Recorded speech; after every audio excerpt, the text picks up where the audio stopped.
দেবার জন্য সুযোগ করার একটু জায়গা ছেড়ে দেয়।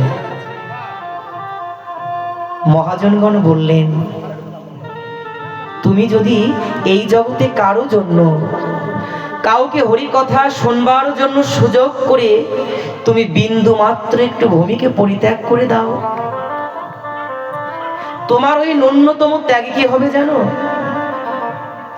এই জগতে যদি কেউ বিন্দু মাত্র ভূমি ভক্তের জন্য ত্যাগ করে, শাস্ত্রে বললেন যে ভক্ত ভক্তের জন্য এই ভূমিটাকে ত্যাগ করলেন, এই জগৎ থেকে তিনি যেদিন চলে যাবেন ওই বৈকুণ্ঠ ধামে আমার শ্রী রাধা রানী তার জন্য জায়গা করে দেবেন। তাকে আর কোনো ভয় করতে হবে না। শ্রীমতী রাধা রানীর চরণে অবশ্যই তোমাকে জায়গা করে দেবে। এটা কোনো গল্প নয়, এটা বাস্তব শাস্ত্রসম্মত। তাই আমি প্রণাম জানাবো আজকে যে যুব সংগঠন এই ভাগবত পাঠের আয়োজন করেছে, আমি সর্বাগ্রে তাদের শ্রীচরণে অনন্ত কোটি বার, অনন্ত কোটি কালের আমি দণ্ডবত প্রণাম জ্ঞাপন করছি। যে আপনারা আমাকে আশীর্বাদ করবেন যে আমি একজন ছোট মানুষ, আমাকে এত বড় ভক্তের সমাগমে নিমন্ত্রণ জানিয়ে এখানে কত সাদর সম্মাধনে আমাকে এনেছেন। আপনারা আমাকে অনেকেই চেনেন, আমি আমগ্রামের ছেলে, মধ্যপাড়ার। তো এই কৃষ্ণ মোড়, কান্দিয়ার মোড় এটা কিন্তু আমার এরিয়া ছাড়া নয়, এরা কিন্তু আমারই ভাই, আমার দাদা, এটা আমারই এলাকা।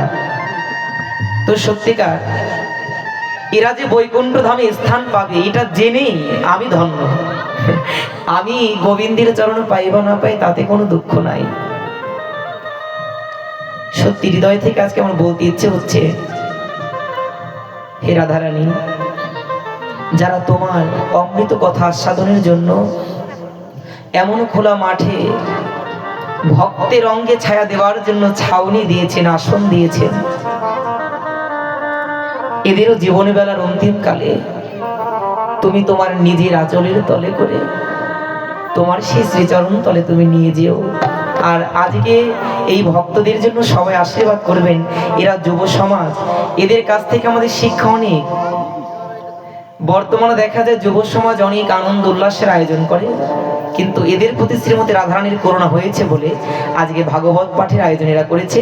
তাই আসুন অনুষ্ঠানের শুরুতেই আমরা যারা আছি জয়ের ধ্বনি আর উলুর ধ্বনির মাধ্যমে এই কমিটি এবং যুব সমাজকে আশীর্বাদ করব আর ভগবানের কাছে আমরা প্রার্থনা জানাবো। জয় জয় রাধা কৃষ্ণ প্রীতি প্রেমানন্দে, হরি বল হরি বল।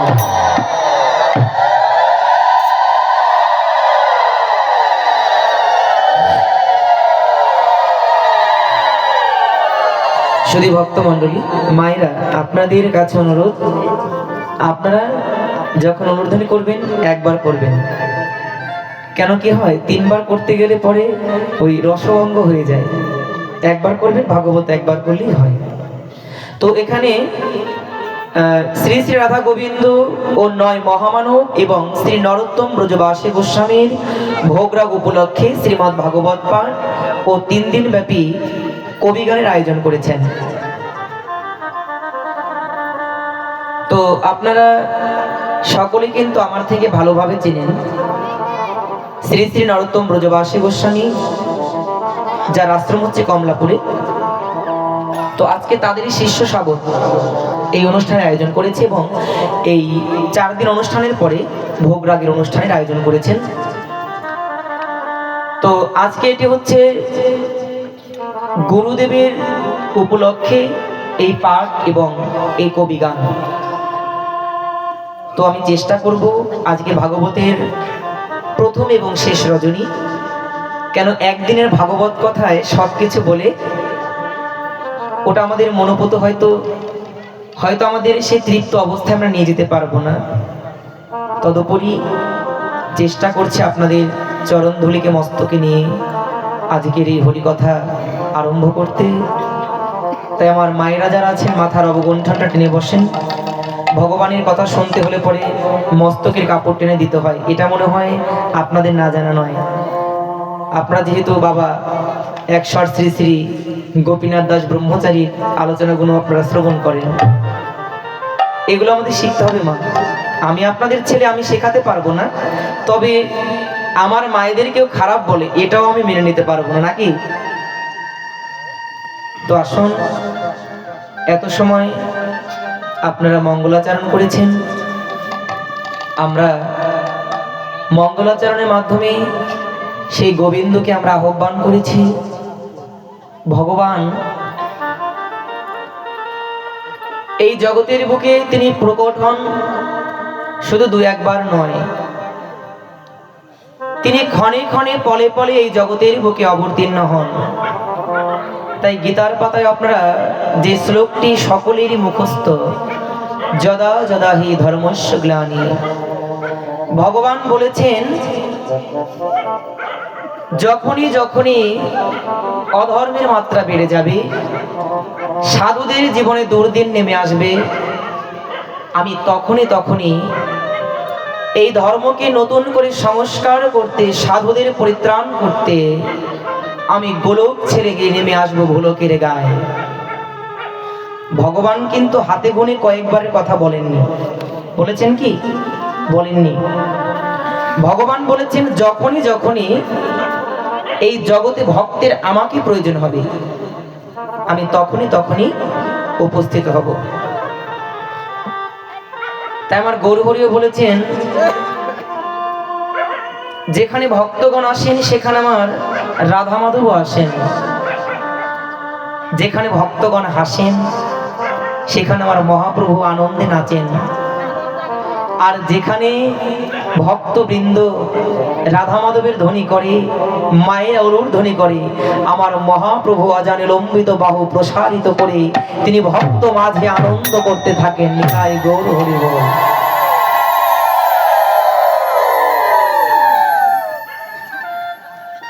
শুধু ভক্তজন,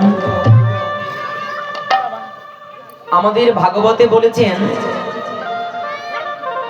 নিগম কল্পতরু গলিত ফলম শুক মুখদামৃত দ্রব সংযুতম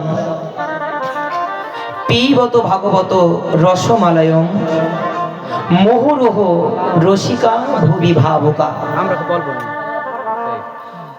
এই যে আজকে আমরা ভাগবত কথা আস্বাদন করতে এসেছি, এই শ্লোকটি হচ্ছে ভাগবতের 38 নং শ্লোক। এই যে ভাগবত কথামৃত, এই কথামৃত বিগলিত হয়েছিল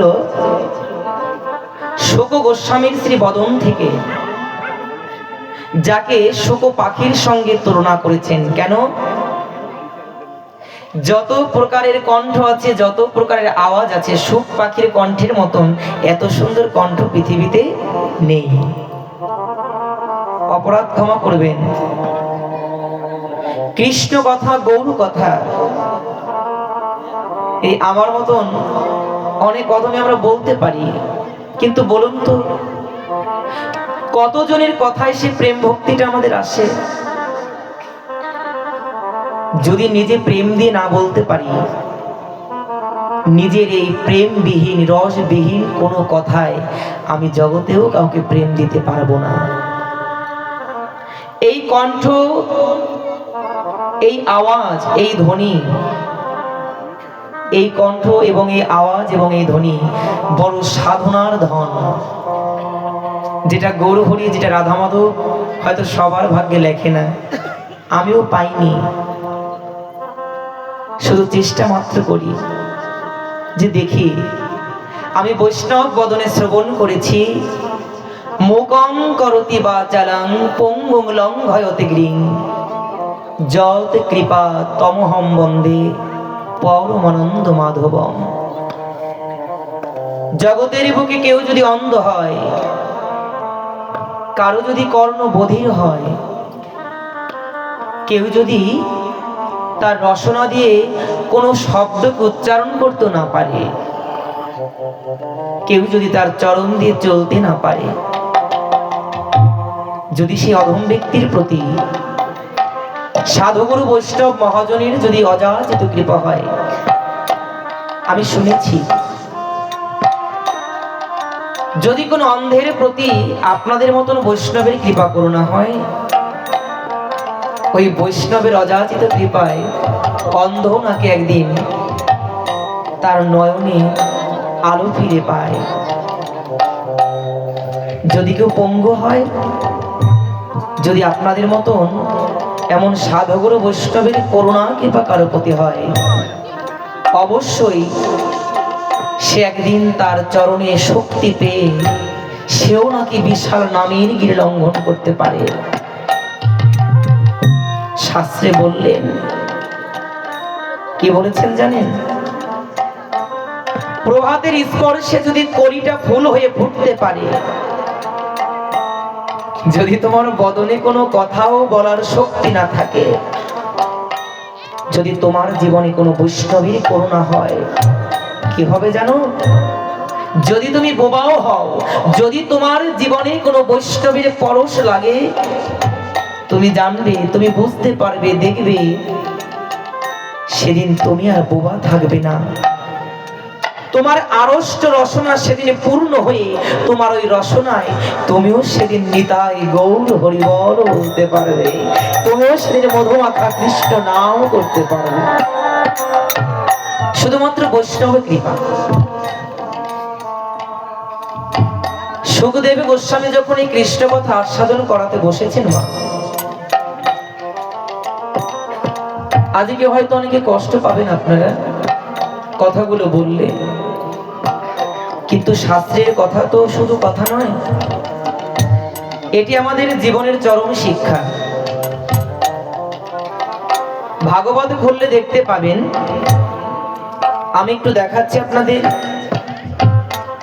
এই যে সুখদেব গোস্বামী দেখতে পাচ্ছেন আপনারা, তিনি পরীক্ষিত মহারাজকে মধুর অমৃত কৃষ্ণ কথা আস্বাদন করাবেন। আর কে শুনবেন? পরীক্ষিত মহারাজ। সুখদেব গোস্বামী তার আসন পেতে তার শিষ্য পরীক্ষিতকে কৃষ্ণ কথা আস্বাদন করাবেন। এখান থেকে একটা আমাদের শিক্ষা কি জানেন? এখান থেকে একটা আমাদের বড় শিক্ষা, কোন ব্যক্তি যখন সত্যিকার হৃদয় থেকে গোবিন্দের চরণ কৃপা লাভ করতে আসে না, আমার অপরাধটা ক্ষমা করে দেবেন, সে খুঁজে বেড়ায় আমি এমন কোন জায়গায় গিয়ে বসলে পরে কোন একজন সাধুগুরু বৈষ্ণবের চরণ এবং অঙ্গ পরশ করে বসে থাকলে পরে আমি তার সঙ্গে সরস হয়ে আমিও ওই মধুমাখা কৃষ্ণ নাম শ্রবণ করে আমি নিজেও পুলকিত হব, আনন্দিত হব, আমি নিজেও কৃষ্ণ কৃষ্ণ বলে আনন্দ আমার জীবনটাকে কাটিয়ে দিতে পারব। পরীক্ষিত মহারাজ হস্তিনাপুরের একচ্ছত্র রাজা ছিলেন। যখন তিনি অভিশাপ প্রাপ্ত হয়েছেন, তিনি নিজের জীবনে বাঁচবার জন্য আর কোনো উপায় খুঁজলেন না। কেন খুঁজলেন না?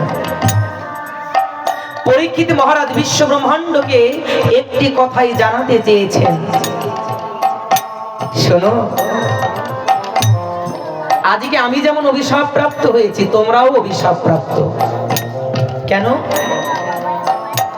জন্ম গ্রহণ করলে পরে প্রত্যেকের কিন্তু বাবা মৃত্যু অনিবার্য, এটাতে কোনো ভুল নেই। শ্রীমদ্ ভগবতে গীতার পাতায় শেষ করলেন কোথা থেকে? অর্জুন, তুমি তোমার জীবনের সমস্ত ভার, সমস্ত ধর্মকর্ম আমাকে সমর্পণ করো, আমি কথা দিচ্ছি আমি তোমাকে চিরদিনের মতন এই বৃন্দাবজালার জগৎ থেকে আমি চিরদিনের মতন মুক্তি করে দেব। আবার ভাগবতে শুরু করলেন কোথা থেকে? এই মৃত্যু থেকে। পরীক্ষিত মহারাজের জীবনে অভিশাপ নেমে এসেছিল মৃত্যু। পরীক্ষিত মহারাজ তিনি আর কোনো উপায় না খুঁজে তিনি ছুটে চলে গিয়েছিলেন সাধুর বাজারে। কেন? আমার জীব যখন কোনো কুল কিনারা পায় না, তখন একমাত্র সে সাধুর বাজারে যায়। কেন যায়? শুনে রাখুন, এই যে আমরা যত যাহা কিছুই করি, যদি সাধুমুখে হরিকথা আমরা আস্বাদন করতে পারি, আমাদের জীবন ধন্য। নিজেরা নিজেকে অনেক সাধু বলে দাবি করি, কথা বলবে না কেউ, একদম চুপ। সাধুমুখে হরি কথা শুনলে পরে আপনার অবশ্যই জীবনে কল্যাণ হবে। তবে প্রশ্ন, সাধু কারা? এই যে নিজেকে সাদা কাপড় পরিয়ে তিলক চন্দন দিয়ে সাজিয়ে নিজেকে সাধু বলে দাবি করছি, আদৌ কি আমি সাধু? সাধুকে শুনবেন, সাধু কেমন? সুখদেব গোস্বামী যখন উলঙ্গ হয়ে ওই হরিদ্বারে ব্রহ্মকুণ্ড তটে মধুমাখা কৃষ্ণ নাম শ্রবণ করাবার জন্য উদ্যত হয়েছেন, ছোট থেকে বৃদ্ধ পর্যন্ত সবাই তাকে পাগল মনে করে, তাকে ঢিল ছুড়ছে, বাবা থুতু ছুড়ছে। পিছন থেকে একজন ডেকে বলছে, সুখদেব গোস্বামী, এই যে আপনাকে ছোট থেকে বড় সবাই আপনাকে আঘাত করছে, আপনি কি তাদের প্রতিবাদ করবেন না? শুনে নেন প্রকৃত সাধুর স্বভাবটা কেমন। সুখদেব গোস্বামী বলেছিল, ওরা আমাকে মেরেছে, মারো, কিন্তু আমি ওদের কেন প্রতিবাদ করব? এই আঘাতগুলো হয়তো আমার ভাগ্যে লেখা ছিল, তাই আমি পাচ্ছি। একটি বৃক্ষ যদি জগতের বুকে গোবিন্দ পূজার জন্য, গোবিন্দ সেবার জন্য সুমিষ্ট ফল করার পরেও যে ব্যক্তিরা ওই বৃক্ষ থেকে ফল পেড়ে নিয়ে যায়, কত আঘাত করে গাছের গায়ে, কিন্তু কই গাছ তো কখনো ফল দিয়েও কখনো বলে না যে তুমি আমার কাছ থেকে ফল নিও না। আরে একটি বৃক্ষ গোবিন্দ পূজার জন্য ফল দেওয়ার পরেও সে যদি কাউকে প্রতিবাদ না করে, তবে একবার ভেবে দেখো মন, এই দেহ বৃক্ষে কোনোদিন গোবিন্দ সেবার জন্য ফল ফলাতে পারেনি। আরে আমাকে তো মানুষ আঘাত করবে, কেন করবে না? আমি যার জন্য জগতে এসেছি আমি তো তা দিতে পারিনি। আমাকে আঘাত করে করুন, তাতে কোনো দুঃখ নাই। কেন? আমাকে গোবিন্দ মানুষ রূপে জগতের বুকে পাঠিয়েছেন, মানুষকে গোবিন্দ বিবেক জ্ঞান বৈরাগ্য দিয়ে পাঠিয়েছেন, কিন্তু একটা বৃক্ষ কিন্তু দেয়নি। তুমি জলের কাছে যাবে, তুমি নদীর কাছে যাবে, খালের কাছে যাবে, পুকুরের কাছে যাবে, তুমি কলস ভরো, ড্রাম ভরো, গ্লাস ভরো, বালতি ভরো, যত যাহা কিছুই ভরে ভরে জল আনো, কই গঙ্গা মতো বলে না আমার বুক থেকে তুই এই পরিমাণ জল নিতে পারবি না? গঙ্গা মা যেন আরো বলে, তোদের যাদের যত প্রয়োজন তোরা নিয়ে যা, আমি তো গোবিন্দ সেবায় লাগতে পারলাম না। তাই তোদের মতন কোন একজন ভক্ত যদি নিজ হস্তে আমার বক্ষ থেকে জল নিয়ে গোবিন্দকে নিবেদন করে, তবু আমি ভাববো যে আমার বক্ষের জল আমার গোবিন্দ সেবায় লেগেছে, নিয়ে যা। কই মা গঙ্গা তো কৃপণতা করে না, বৃক্ষ তো কৃপণতা করে না, ওরা তো জড়, ওরা তো চলতে পারে না, ওরা তো বলতে পারে না। কিন্তু দেখো গোবিন্দ আমাদেরকে বলার জন্য কত সুন্দর রচনা দিয়েছে। ও ভাই, একটি বৃক্ষ যদি এত দান করার পরেও কোনো প্রতিবাদ না করে, আমি তো জগতে কিছু দিতে পারলাম না, তবে আমি কেন বলবো? আমি যে পথে রওনা করেছি আমার লক্ষ্য শুধু একটাই, যেন আমি জগতে মধুমাখা কৃষ্ণ নাম করে জগতের জীবকে আমি কৃষ্ণ প্রেমে দিতে পারি, আমি জগৎকে কৃষ্ণ প্রেমে মাতোয়ারা করতে পারি। আমি কেন প্রতিবাদ করব? যখন এই কথা বলেছে সেই ব্যক্তি থমকে গেছে। এই না হলে সাধু, এই না হলে ভক্ত, জীবনে কত ত্যাগ, কত বৈরাগ্য। কিন্তু বাবা, নিজেকে যারা সাধু বলে মনে করি, এই গুণগুলো আমাদের কতটুকু আছে বিবেকের কাছে প্রশ্ন করি যে আমি কতটুকু সাধু হতে পেরেছি। তাই মহাজন বললেন, যদি তুমি পারো, তুমি জীবনে একদিন হলেও একজন শুদ্ধ বৈষ্ণব, একজন শুদ্ধ সাধুর বদনে কৃষ্ণ নাম শ্রবণ করো, সাধু মুখে হরি কথা শ্রবণ করো। জানো মা, যখন শুদ্ধ সাধু বৈষ্ণব রূপী সুখদেব গোস্বামী এই মধুমাখা কৃষ্ণ নাম বলছেন, তখন কি হয়েছে?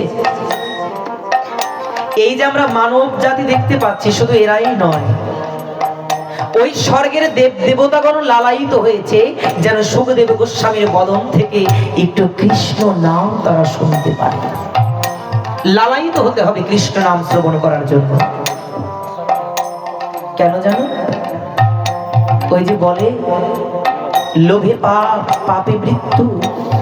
এই জগতের পাপ, এই জগতের লোভে হয় মৃত্যু, কিন্তু যারা কৃষ্ণ নাম শুনতে লালায়িত হয়, আমার গোবিন্দ বললেন এই কৃষ্ণ নাম শ্রবণ করার লোভ তার জীবনে একদিন সুগতি এনে দেবে, একদিন গোবিন্দের চরণকে পাইয়ে দেবে। ছোট তাই বাবা, শুধু মানুষ নয়, স্বর্গের দেব দেবতাগণ লোভ করে কত সময় একটু কৃষ্ণ নাম শ্রবণ করা যায়। গীতার পাতায় বললেন, ভগবান যদি কোন জায়গাতে যদি একটি বার গোবিন্দের কথা উচ্চারিত হয়, গীতার পাতায় গোবিন্দ বলেছেন, যদি কোথাও গোবিন্দের কথা গীতা ভাগবত পাঠ হয় অর্জুন, সেখানে শুধু আমি একা নই, আমি কি করি জানো? আমার প্রেমের গুরু শ্রীমতী রাধারানী আমার সকল পার্ষদকে সঙ্গে নিয়ে আমি ছুটে যাই আমার ভক্তের বাজারে। কেন জানো অর্জুন? এই জগতে আমি বড় ভক্তকে ভালোবাসি। সাপুরে যেমন বিনি বাজারে পড়ে সাব করতে থাকতে পারে না, কোন ভক্ত যদি গোবিন্দের নাম স্মরণ করে, আমার গোবিন্দ বললেন আমি যত দূরেই থাকি, ওই গোবিন্দ বলে ডাকা মাত্রই আমি ভক্তের মাঝে যুগল ধরে দাঁড়াই, আমি ভক্তের মাঝে আনন্দ করে দাঁড়াই। তাই এখানে আমার রাধা মাধব এসেছেন, এই এত অগণিত ভক্তের মাঝে গোবিন্দ না এসে থাকতে পারে না। আমার মনে হয় কি জানো, আমাদের অলক্ষ্যে সেই স্বর্গের দেব দেবতাগণ দাঁড়িয়েছে মধুমাখা কৃষ্ণ নাম শুনতে। আমার তাই আপনাদেরকে আমি জানাই, যে লোক দেবতাগণ পরিত্যাগ করতে পারে না, যদি কারো জীবনে কোনোদিন সুযোগ হয়, এই সুযোগটা কেউ কখনো হাতছাড়া করবেন না। আজকে যে গোবিন্দের নাম শুনতে আপনারা এসেছেন, আপনার নিজের ইচ্ছায় আসতে পারেননি। কেন পারেননি?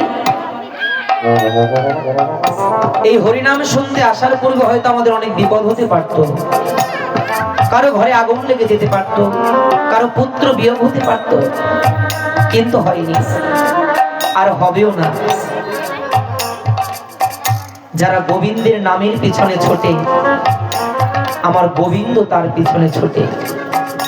আপনাদের প্রত্যেকের প্রতি আমার গোবিন্দ কৃপা হয়েছে বিধায় সমস্ত বিপদ দূরীভূত হয়ে আপনাদেরকে গোবিন্দ এই নবমধুর বৃন্দাবন ধামে এনেছেন, এই নবদ্বীপ ধামে এনেছেন, এই সাধুর বাজারে এনেছেন, এই ভক্তের বাজারে এনেছেন। তাই আসুন,